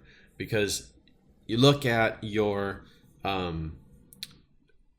as a coach, watching your mechanics, your conscious control, and your visual control progress over the year that I've started working with you until now, which has been almost exactly a little over a year. I mean, it's very fast, and it's obviously shows that it's not impossible. You know, like compare your journey of that to mine. Yours is much faster than mine. I was also younger and didn't have previous experience to pull into it, so I was kind of learning as I went. But the majority of people that shoot this game are like you, in terms of they have a life's experience of things to bring into, but they don't. So what for you has shortened that learning curve? Okay, that's a very good question. Let's think about that for a second. What has shortened the learning curve? It could be a perspective of how you look at something. From when you were younger, installing that work ethic in you, or just the guy making you whip the whipped cream, not using the mixer, things like that. Yeah. Did we tell that story? Yeah. Yeah, we did at the previous. In any case, so all right, you have to have motivation to begin with, mm-hmm. right? And so all the other things that we've mentioned that attracted me to the sport, and now let's say I'm in that environment now, and I'm excited about that environment, right? And of course, and then naturally I want to do well. Mm-hmm. I'm a person, we're competitive with ourselves, or we want to shoot well. Yeah. Now, there is this interesting line of competing and shooting well, mm-hmm. and they don't have to necessarily go together. I mean, you could want to just have the finest moves in the game, mm-hmm. and not compete. Yeah, mm-hmm. you could. right? Yep. And maybe I lean. I love to compete, and I'm not going to say that. I don't know. I've always been the type that wants to do something well. Yeah. Right.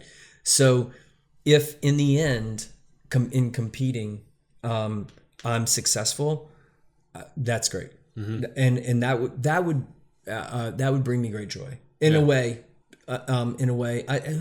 Let's just be honest. Who wouldn't want to? Who doesn't want to win? Who doesn't want to Be win? honest. Or who Let's just cut doesn't to want to just- see? Who doesn't their- want to be the best? Well, their efforts, amount to something, right? Yeah. But personally, I have huge gratification out of like when you make a great move Yeah. on a pair or a shot, it's just it feels so good. It's hard to put. There's a harmony.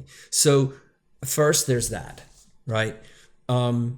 Secondly, I've always been of the nature, like, if maybe it comes from like cooking a dish, like I could make a dish and it doesn't happen often, but I could say, okay, that was really well made. And it happens a decent amount of times, but probably not often enough. Yeah. Because I'm particular. Yeah. Right. Like this could have been a little hotter, or this, or this, or this, or this. But that's kind of the fun of it for me. Yeah. Totally. That, you know what I mean? I'm happy to hear you And say so that. You're still trying to improve even when you've done it almost yeah. perfect. Like I will say, the gumbo we made the other night, like that the gumbo was with Tommy. Yeah.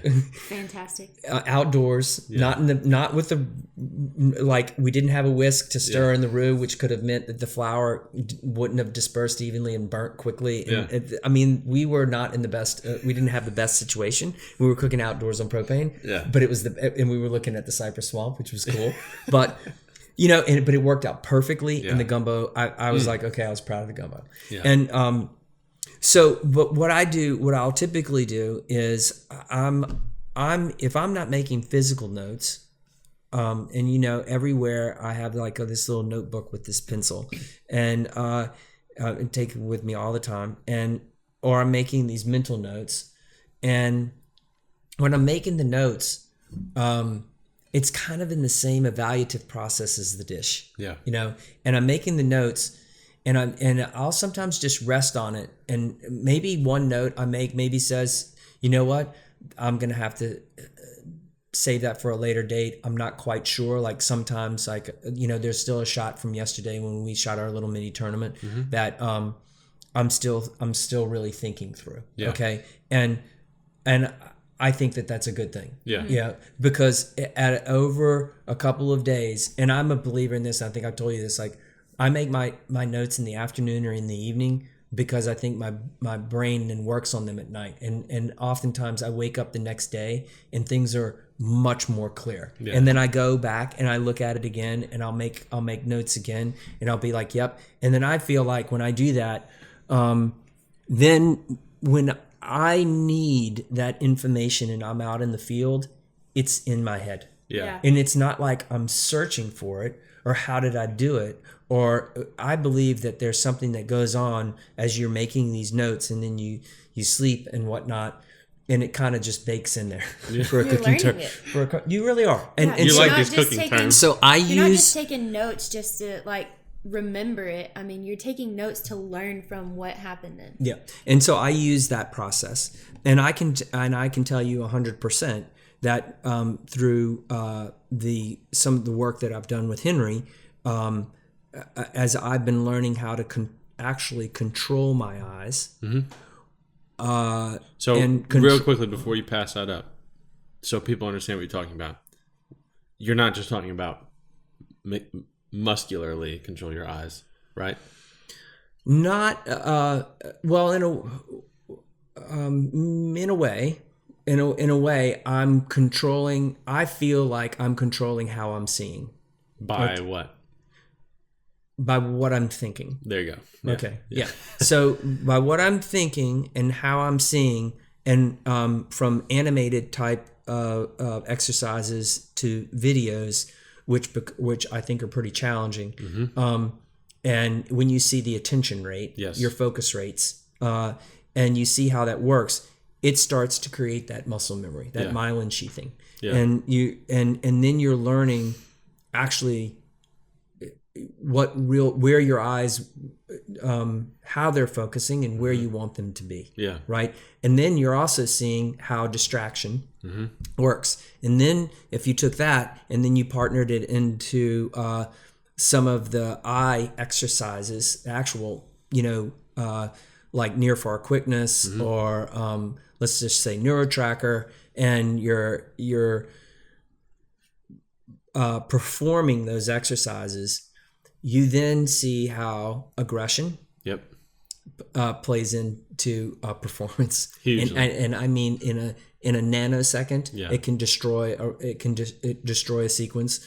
Or let's see, aggression, breathing. I can watch the barometer on the breathing, and if I forget to breathe and my hands tense up, performance goes down. Yeah. And this is no joke. Oh no! I mean, because it's reading your brain waves. Yeah. It's reading the whole thing, right?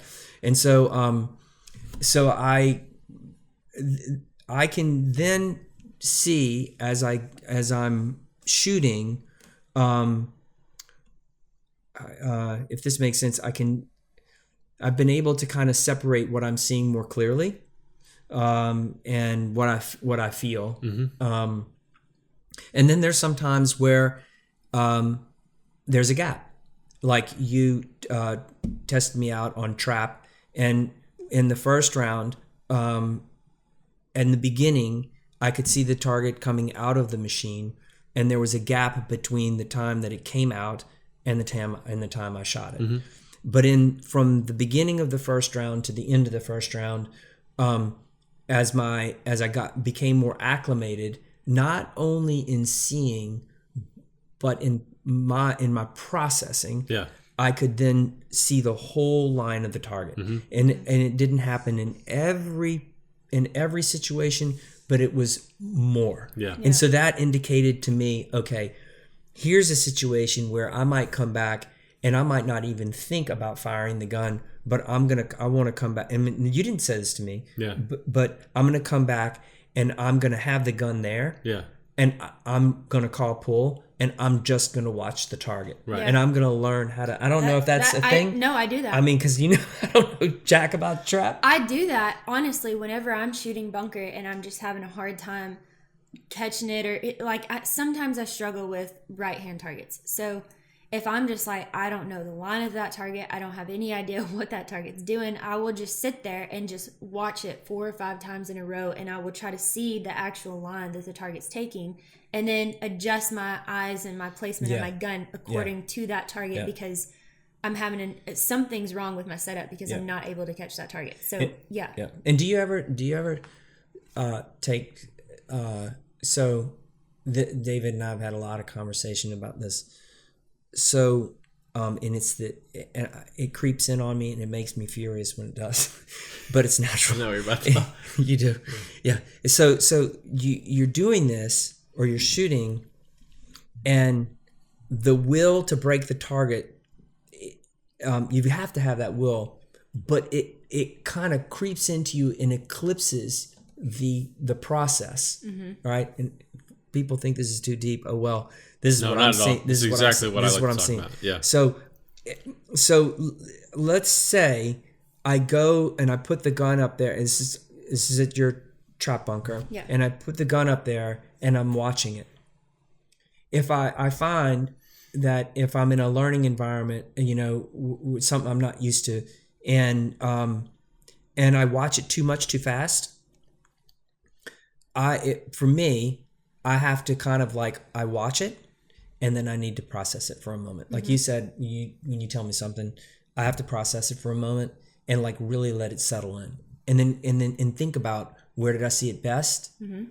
As Will Fennell taught me, but that was Will Fennell. We became friends. He's like, "Hey, where do you see it best?" So I'm thinking about where I see it best, and then I kind of just keep pushing it and keep pushing it, because as Anders Ericsson says in the book Peak, you have to be on that edge out there. Yeah. You have to be way on the ledge, and I call it being on the ledge. And so that's the way I think about putting myself in front of cross training situations and other products, other things to help push that out there, and actually physically doing it. Yeah. The way going back to what you said, like where you see, like you're looking at the target. Let's say it's like a high left. So the high left comes out, and you're like, I don't understand that target presentation. So you take your gun down, and you're watching that target, and you're like, okay, right when it comes out, I can recognize that it's going to be a high left.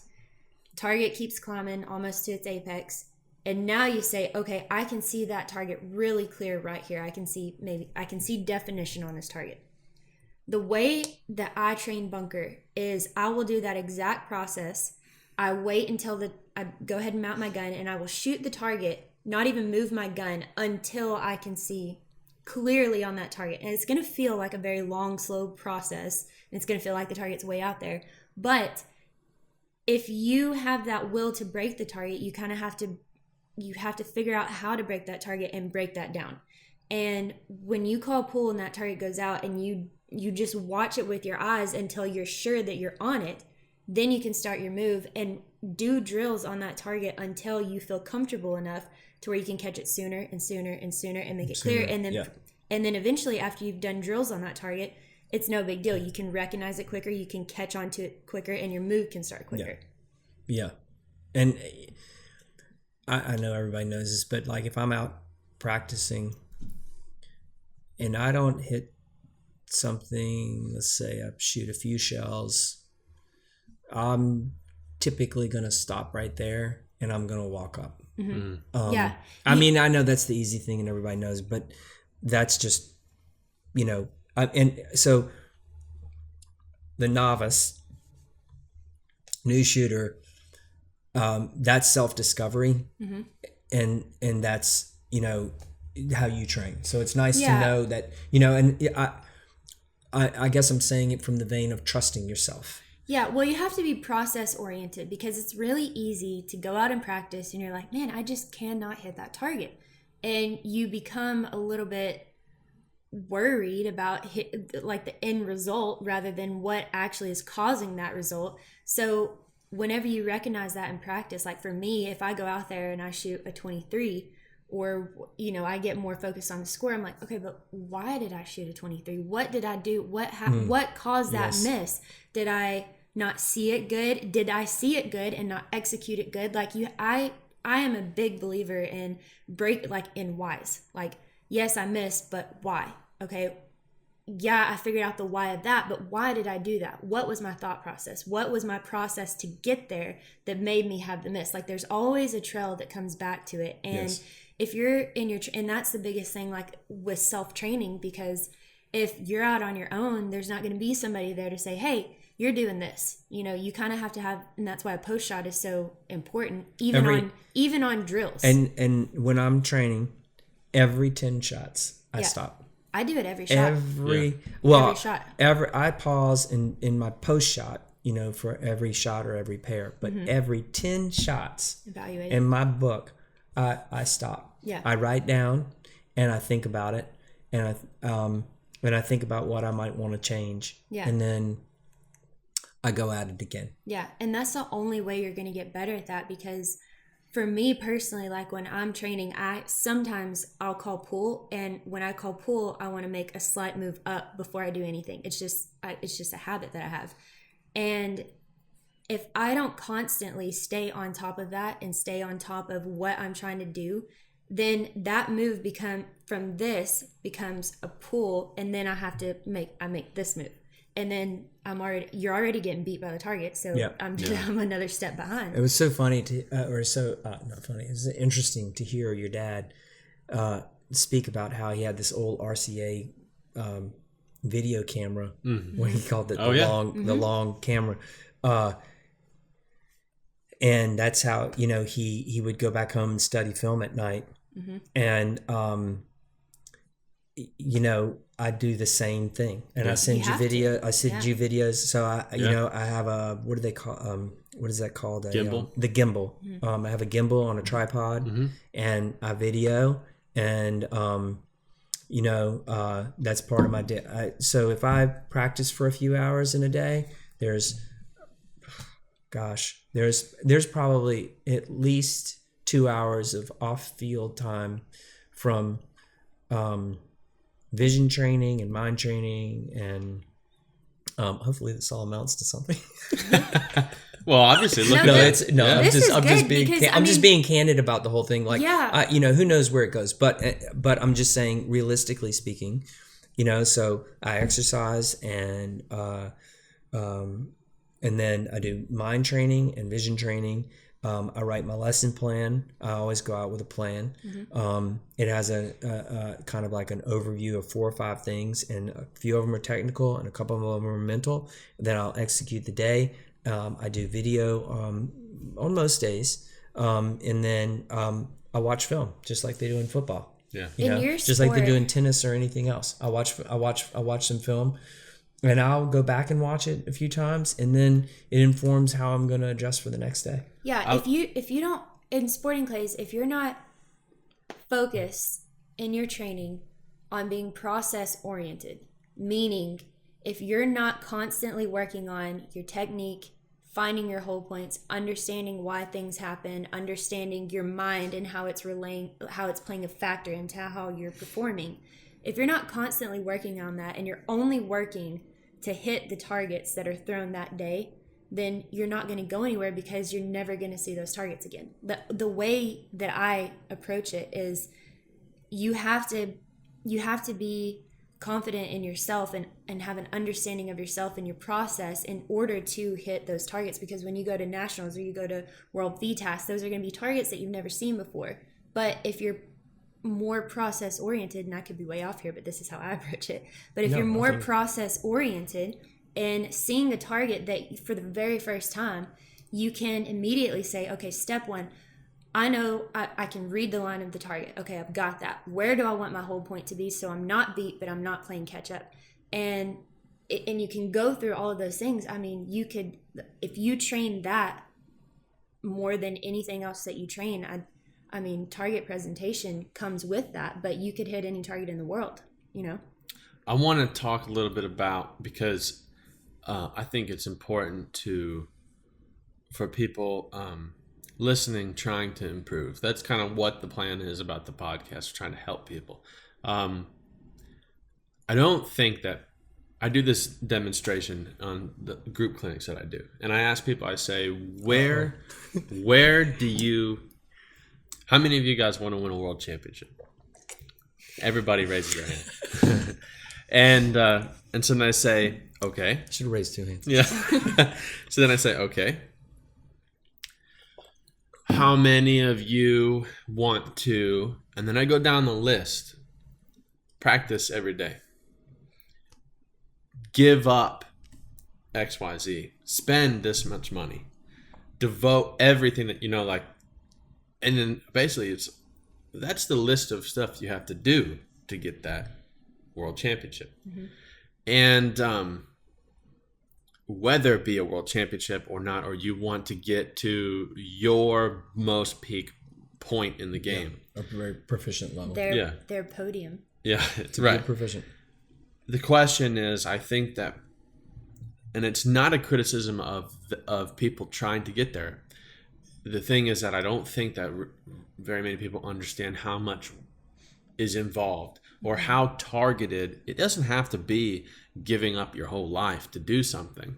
It can be if you want to shorten that curve and make it happen in a shorter amount of time. But if you don't have the time, you can do it in a longer period of time.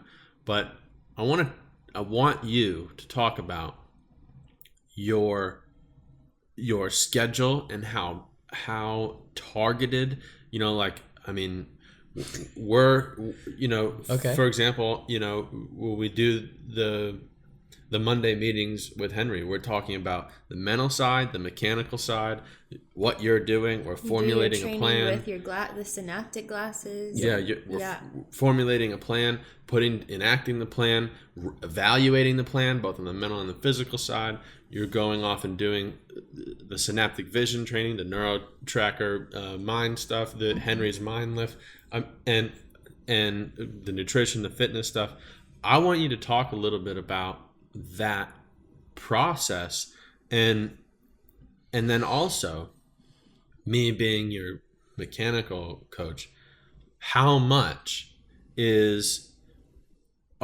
are all of those other things influencing the mechanics? Because I think a lot of people think that learning the mechanics or the technique of shooting is separate, when I look at it as being that, like, if you want your mechanics to be perfect, you have to incorporate the mind stuff, the vision stuff, the nutrition stuff, and bring it all in together in one package.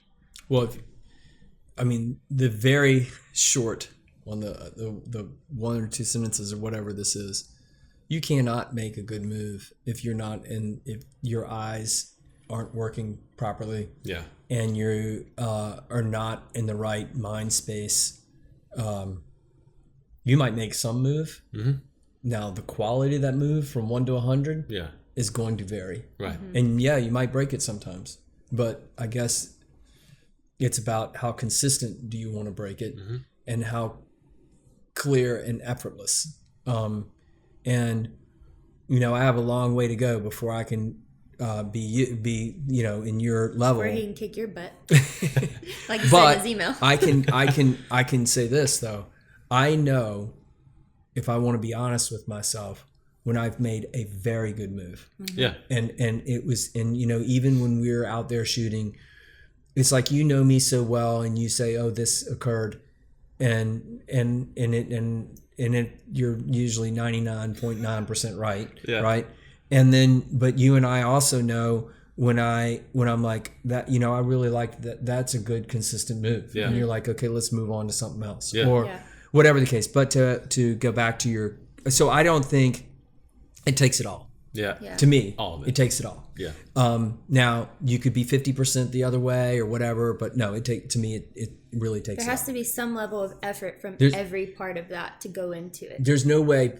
As all in other podcasts that I've listened to, and people talk about the years that they've shot and however whatever it is, a tremendous amount of time and effort. Mm-hmm. And in the book, Peak talks about it. Yeah. And if you really want to understand how long it takes to make skill, just dive into that. Yeah. So my day. And there are probably people that are listening to this that are like, what? And this sounds like a heck of a lot, and maybe like you're crazy or whatever the case may be. You know what? I'm going to learn at a different rate than somebody else. Yeah. And also you want something different. Yeah, you want to try to get to be the best that you can be. That I can be, yes. Yeah. And I would say 100% to that. And I would say, first and foremost, I'm having a darn good time. Yeah. I'm having fun. Yeah. Like it's captivating to me. It's captivating and very motivating to me. I couldn't think of anything else, and I would, I'm tired. I'm actually a little tired today. Yeah. Because we worked hard over the past 3 days. Yeah. Would I want to go out and shoot really right now? Yeah. But am I going to? Am I going to? No. I need to take a break, and it's kind of like, you know. But in any case, so if my. Okay, and you can kind of interject when if you want to kind of keep it, pushing it along. But it's really not that. Not that complicated. But I can run through it in time. Yeah. So I'm up by 5:30. Mm-hmm. I bring my wife coffee in bed. Yeah. we read every day, and we let the dog out. We read the paper. And actually, after I skim through the paper and whatnot, the first thing I do is kind of think about what my plan for the day is. Yeah. And it kind of at a 50,000 foot level. And I've read, in what motivates me is not being on an autopilot that takes me somewhere in my days just by happenstance. Yeah. Mm-hmm. And my happiness is by happenstance. Mm-hmm. you know, even if I'm facing challenges, I'm like going to wake up and I tell myself, I'm like, today's going to be the best day that it can be. And this is why, and this is what I'm going to do about it. Yeah. Because I'm going to do something about it. Right.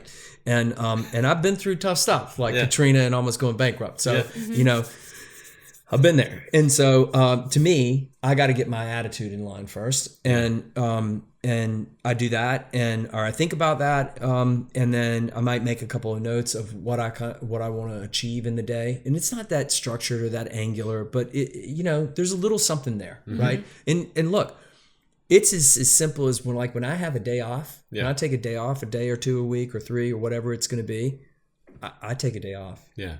Like I literally, there's no thinking about that. Yeah. The dog and I go for 2 hours to the park, or we do this or we do that, or I meet up with my wife to do this or that, or my daughter.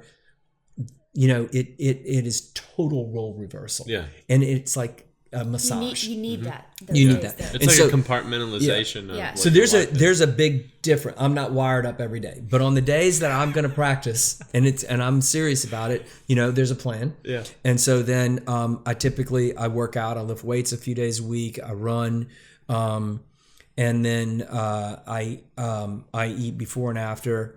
I'm always eating at like by 7 a.m. and then I eat again in midday, somewhere around 10 o'clock. But I have like snacks and whatnot, you know. Typically it's yogurt and berries, and I like to what I call eat clean. And then I'm out to train, and you know, I'm the one filling the traps and all that stuff. Yeah. I love my clay bots. Yeah. They're amazing. Those things are awesome. I mean, they take training to a whole nother level because I can, you know, change a target at an instant. Yeah. Or build a whole course in 2 hours. Yeah. Like we shot. And so that's a whole nother topic, you know. And so I just, you know, I'll warm up a little bit. I warm up with Synaptech glasses often. And we're going to have them on the podcast. Yeah. The eye exercises online coupled with the glasses. Yeah. I see huge benefit from both. Yeah. They're amazing. And I'm still learning the glasses. And I'm looking forward to being more proficient with them. Good. But you know, again, it's a learning curve. Yep. And so at any rate, so I go through that process. It's a patient process, right? You know, I've done different things where I've shot 60 different presentations, 10 out of 10, and it's taken a number of days. Or you give me exercises. There's a certain amount of mechanical work that's going to happen in a day, and a certain amount of mental or vision work that's going to. It's really like 3 though, right? Yeah. It's really there's mechanical. Then there's mental, and then there's visual. Yep. And kind of making, and I kind of reflect upon them through the day. And a great day is when I'm able to really see them all and feel them clearly. And I'm connecting in synergy with each other. There's synergy, and I can. And I'm not necessarily shooting the hardest target, but some days I am. And on the days that you go to shoot the hardest target and it's effortless, you see the benefit, right? Okay, and because all of that is developing a certain level of trust in me, and like when I first came out on the first day, the first afternoon here, and you were like, "Oh, let's go play," and Tommy shows up and Kelly shows up, and you're there, and I'm with like Olympian and former national champions and all that stuff, and you guys were setting these targets, and they were way out there. They were hard. Easily held your own. Yeah, you beat me on some. I didn't. Okay, I might have got you on that low trap bird. Yeah. Well, not only that, there were 2 presentations you beat me on. But I couldn't. That was a unique experience for me that day. After we were shooting that day, I was like, wow, you really did. And this is not bragging anyway. This is what I was feeling at the end of the day, was that those were targets that were way on the other side of the dotted line of comfortability. Yes. Outside my box. And the only way that those targets were going to be shot was with some serious trust. Yeah. Because you had that, there was this one target that was, as it was to the left and down the field, 30 or 40 yards or more, and it That curling one. Was it diving? no, That one? the one that was kind of shot across the field, and you, in a way, you'd say it was quartering because it never crossed you, right? But it was going out in a way, and the move that you would have had to have made if as a right-handed shooter, as you would come across that target, if your shoulder or as you move into it, if because of the way your body moves, if you weren't really acutely aware of that, the target was here and you were up here. Yeah. Yeah. You know, like, and so and you had to shoot it. It was very fast. Yeah. And you had to shoot it with a lot of trust. And every time I kept on thinking, I was trying to make a smoother move, and I was like, wow, it is not allowing that. Yeah. It is only like, whoa, get out there. Forcing you to make that quick decision Right. on it. So you know, getting back to your question was about how does all that work? What's my day like? So, you know, doing those things, comes full circle into what we were just talking about. So then I wrap up my day at the farm, and I go home, and somewhere between leaving the farm and when I get home or that night, I'm making notes. Yep. I'm finishing the notes that haven't been made from the day.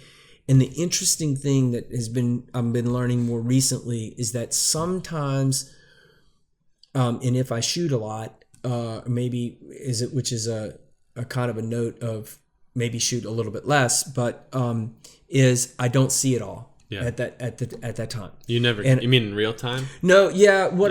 I've said to you before, and I've said to Henry, I was like, if I go to sleep on it and I wake up the next day, it becomes more clear in those 12 hours. Yeah. Now, how my mind is processing in between then. So I give some of it some time, and I come back and I look at it and I'll be like, is that the way? And so I massage it over a several hour period, and I make those notes. Do you let it marinate? Whatever you want to call it. It's not cooking pun. Yeah. So that's kind of the way that works. That's kind of the way that cool. works. That's Good. interesting. Yeah, I think it's important to for people to know that, because now, as I there was another podcast that somebody, I don't remember what it was, but basically after it, I got a lot of phone calls from students saying like, well, I don't do that. Is it hopeless for me? And so I just want to touch on the fact that number one, you got to align where you want to be with what you're putting in. And so go back to that example of me asking those people in the clinic, who wants to be a world champion? And then I ask them, who wants to do this? Who wants to do this? Who wants to do this? And then they realize, well, that's what you got to get to be the world champion. Then you say, now who wants to be a world champion? And they let one person's hand is still up. So ask yourself what you're trying to get out of the game, and then decide if what you're putting in is going to get you there. And if it's not, maybe the question that you should be asking is, what am I willing to put into the game? And then what will that get me? And they need to make it clear, like, don't think that you have to have all this fancy equipment. Like, of course, the synaptic glasses and a mental trainer and all of that is extremely helpful, but there are other ways that don't require you to break the bank to train your eyes and to do all of this other stuff too. So when we take this with a grain of salt, because we're at a level that, one, we can do that, and two, that's what we want to do. But also, if you're listening to this and you're thinking, well, I can't afford that, and I can't afford this guy, and I can't do this, you can make do with what you have and work towards that goal of what you want to get. Well, your dad's a perfect example of that. Yeah. I But mean, my dad had nothing. I want to touch on just on one thing. Yeah. In that, like when I went to, if I step back to the time I went to my first shoot, and then I thought about, okay, I really want to kind of get into it. My thought on the end, there isn't an end, if you will. Yeah. Right. That's how I look at it. And so, if you said, would I like to win, a world championship or a U.S. Open, that would be really cool. Right. Now, is that my goal? Right. No. Yeah. No. And I'm not, if my training and everything else in life and with my family and everything is symbiotic and it's all good, and it takes me there, and my ability takes me there, that would be beautiful. Cool. Yeah. Right. If it doesn't, that's okay. Yeah. I'm gonna be fine. Because I'm having, and I'm just saying this, I'm having a good time along the way. Yeah. And as I told you, and when I came to you about this, I said, because I didn't know how you would necessarily choose who you train or want to train or how you train or whatnot. I was like, look, I don't know what my capability is going to be. Yeah. But I want you to be honest, brutally honest with me. Right. Because there's one thing I can't stand for. It's for somebody to tell me something tastes good when it doesn't taste good. Right. Or you're good, but you're not really that good. Yeah. So just be honest. Right. Yeah. And I can deal with that. Yeah. I'm a big boy. And so, let's see where it goes. Yeah. Now, I don't think that just because I say that, about the World Championship or a U.S. Open or a trophy of that type, that because that's not my ultimate goal, that doesn't mean that I care any more or less or whatever. No, not at all. Do you know what I mean? Like, yeah. I give it 100, and that's my nature is 110%. Yeah. And that's just who I am. Well, so I would hope, and I'm not meaning to sound all holistic and everything, but that's just, look, if it happens, I would there would nothing. Yeah. I mean, I want to do that in my life. I have bucket lists, all kinds of things. Yeah. Like I told you, I like falcons and stuff like that. Yeah. I'm fascinated by all this kind of stuff. What I just want to enjoy life. That's what you're speaking towards is, and we Tommy asked me the question in the previous podcast about what was it like when you won the world championship, and I in a short story long, I said basically when I got there and I finally accomplished that, I realized that wasn't what I enjoyed. It was the journey to get there. Heck yeah. And 99% of the fun is getting there. Yes. Because once the 1% is done, it's done. Yeah. Same thing and when I made the Olympic team. Yeah. And when you talking about going back and doing a post-shot analysis or post-match analysis or post-practice analysis. Oh, I know what you might say. When you go back and look at every one of my most successful outings, whether it be practice, tournament, or whatever, never once was the purpose of going to that practice or match to win. All of the ones that were the least successful had the focus of, I gotta win this.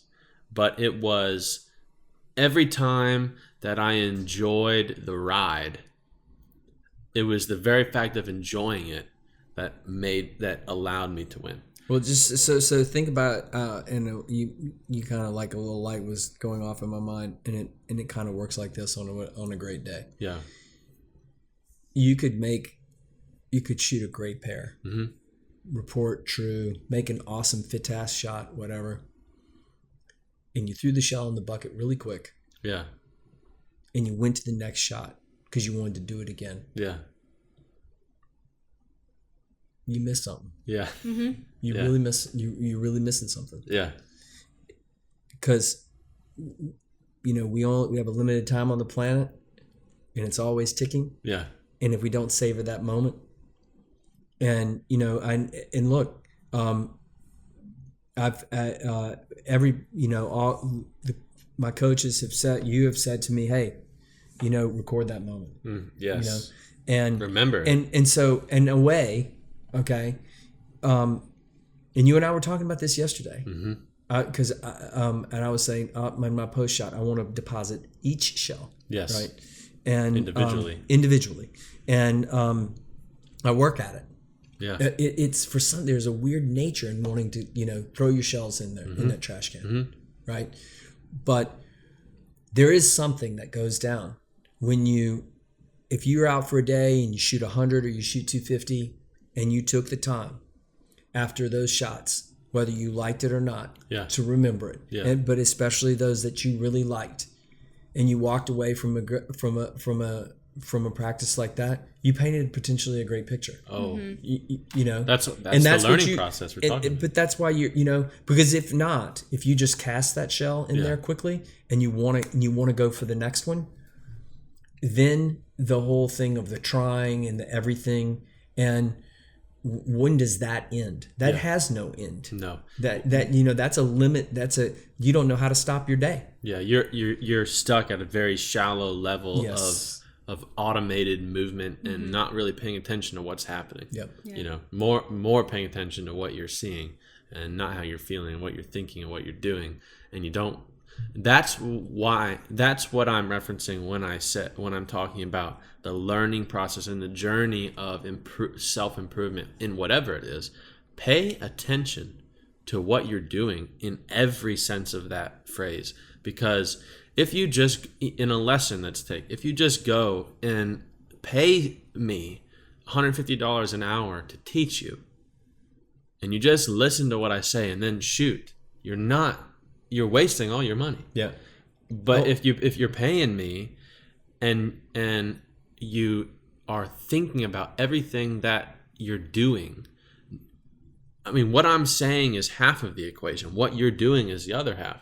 And so you got to be able to, after every shot, analyze that and say, how can I redirect that to where I want it to be? Don't just load it again and try to replicate the result that you got.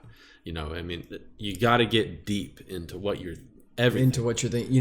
You're making me think of like at my first nationals, and I think of all these opportunities as you meet people as these learning events, right?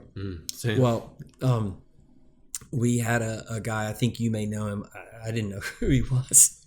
Shows up in shorts and whatnot, and a semi-auto, like I think it was a camo semi-auto, and Joey Bolton. I thought you were going to say Joey Bolton. And this guy shows up, and I'm like, probably still has blood on his duck gun. Backpack. He used the car service to bring him over, or whatever. Yeah. Like the shuttle service to bring him over, or whatever. Okay, that young man can shoot. Yeah, he can shoot. He's won the U.S. Open. Yeah, he can shoot. Okay, and so I'll never. He was so much fun, and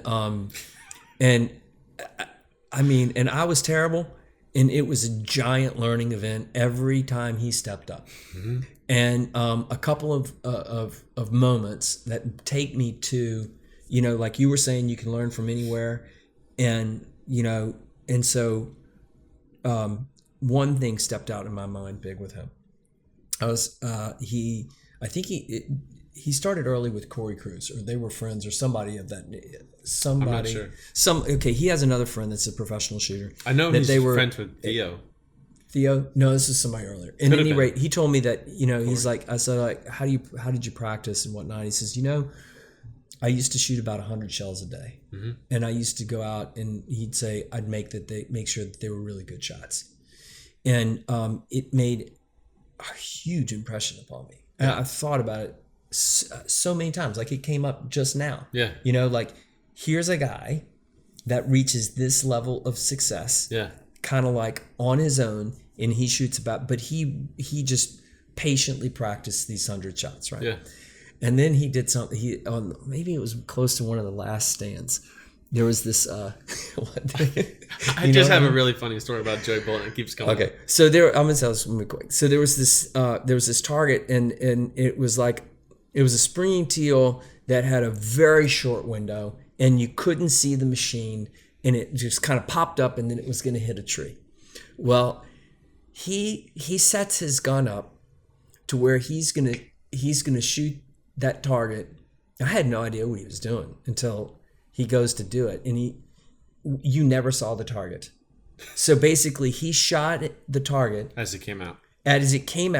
Between the machine and the flash. Yeah. He shoots it, and everybody's just bewildered. Even the referee gets off the stand and to come and say, "What's your?" Like, "Oh, you're Joey." Oh, and I've never seen anybody do that before, right? And it made it so fun. And so it's like, that, I don't know, there's so many moments like that that made me love the sport and the people and what they do and how it works and everything. I don't know. Yeah. That's cool. So what's your I can't tell my story. Oh. I mean, I can, but I don't know if he would want. It's Better not not. bad, but it's No, then you should after we turn this off. Maybe I'll text Joey later and ask him if I can put it on a podcast. But it's nothing bad. He didn't do anything bad. It's just it's embarrassing probably, but it's hilarious. I'll Self-deprecating if he wants to be. Yeah. Okay. Joel, that's really cool. Yeah.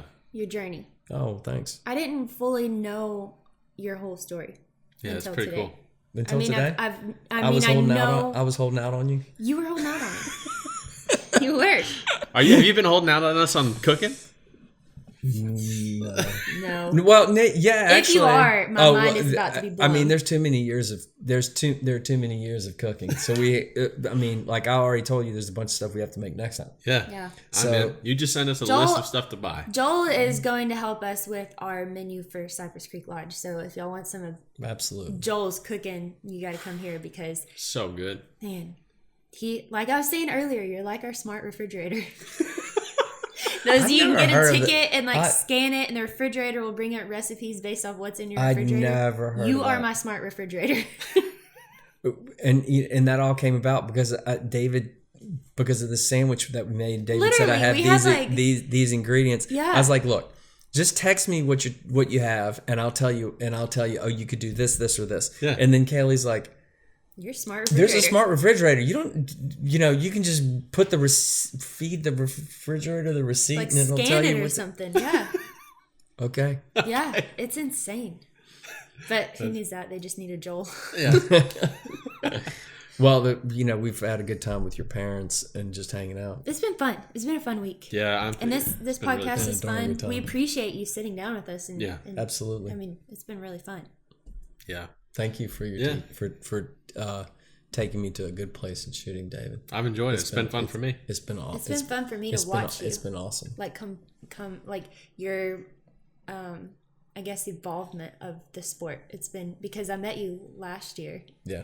And it's been really cool to watch you learn and implement it. And One of my favorite things, real quick, about being a coach, when you get a student like yourself, is that I'm not there every day, right?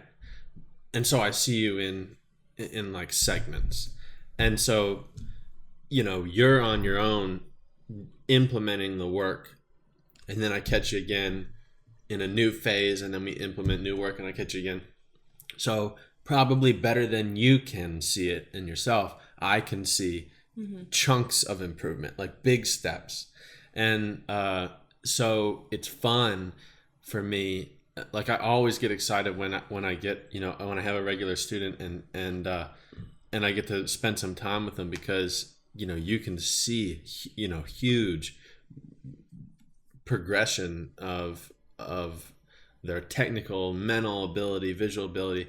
And so it's been fun to see with you, with how in-depth you've taken everything and how well, that marriage of all those things comes together to work on, to build your ability to move the gun correctly.